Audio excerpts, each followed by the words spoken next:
Well, hey there, everybody. Welcome back to the channel. Thanks for hanging out with me again for a little bit today. And a couple things going on. First is going to be some shout outs for channel stickers and speedrun stickers and some apologies there. And then we've got two new bodies that I painted up. One was just a practice body to learn on, and the other was the RC10 four-wheel drive. So we'll get to those in a second. But first off, first thing up is the stickers from the 2025 Run to 100, sponsored by Paul over at Right Place and Mike over at Building Velocity. So got both of their channel stickers and the official Run to 100 speed run challenge. Now, I want to make apologies to you guys that are looking forward to the speed run. Yeah, it's still sitting here waiting to go out. Just been incredibly busy, and the weekends are the best time for me to go out because I'm gonna probably take it to the commuter lot first to dial it in. But it's just I haven't had time. It's just one of those things where I've thought, oh, okay, Saturday I'll have some time, and then something comes up, and I spend way too much time doing that thing, and next thing you know, it's late in the afternoon. I'm exhausted, and I just don't feel like packing up the car and driving out there. Same thing with the Sundays. If I have had a Sunday free, it has been basically just recuperating from the week. So I will get it out. It's going to come, and I know it's a long 1 year competition, but kind of said I was going to get it out, and I haven't. Apologies to CNHL. They have sponsored the batteries for this run. I've got the batteries, and I think they're going to do great. Again, haven't had time to get out there, and apologies to CNHL for not getting out there. I need to stop saying I'm going to do stuff when I don't know what my time frame is to do things. The next up is a shout out to John over at Bargain Bashers RC. He's created some channel stickers, and I will get one of these on the toolboxes up here. I would say the other one's going to go on the laptop, but I've run out of room on the laptop. So sticker board, toolboxes are where all these are going to end up. I just have run out of room on the laptop. But thanks so much for the stickers, guys. I appreciate it.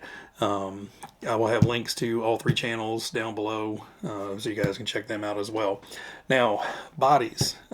So first up is another Beetle body. This is not it. This I've done a long time ago. This is like a weathered Herbie body for the Blitzer Beetle, and it looks great, but I wanted to try something different. Now, this is a 5-foot body. Looks great from 5 feet away. You get right up on close on it, and you realize where I made some mistakes and try to fix them, and it is what it is. Like I said, this was completely a learning process of what to do and what not to do, and I did learn from it.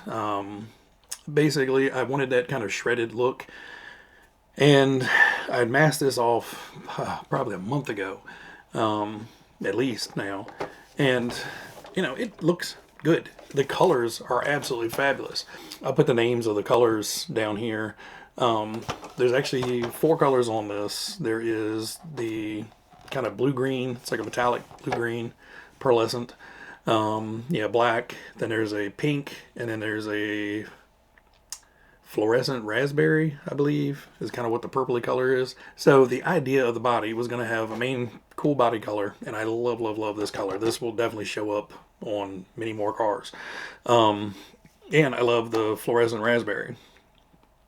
The problem is you'll see the RC10 here in a minute. I was spraying the drop shadow on the effects on that a lot heavier, and when I turned attention to this, I kind of didn't dial it back. I should have dialed the airbrush back, put a much finer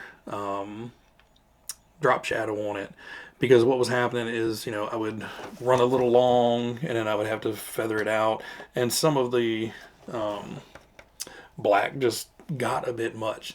So I did take some, actually it was airbrush cleaner, not the best thing to use. Took some airbrush cleaner and tried to clean it off. The second problem I had was just overspray from the airbrush. I had cranked it up, the pressure and the flow up a little bit to do the airbrushing on the RC10. I switched over to this. Should have dialed it down and backed the paint off, so I wouldn't have had so much overspray and had finer lines, because I had to come in and clean up in between some of these because it was basically just all black. There was no real separation between the shreds. And you know, like I said, this is 100% just a practice body. This will be a runner body.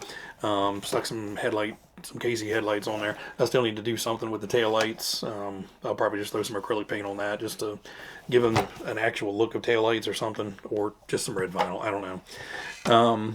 But yeah, this was just a fun one to learn. I did learn things. I kind of, you know, learning from my mistakes.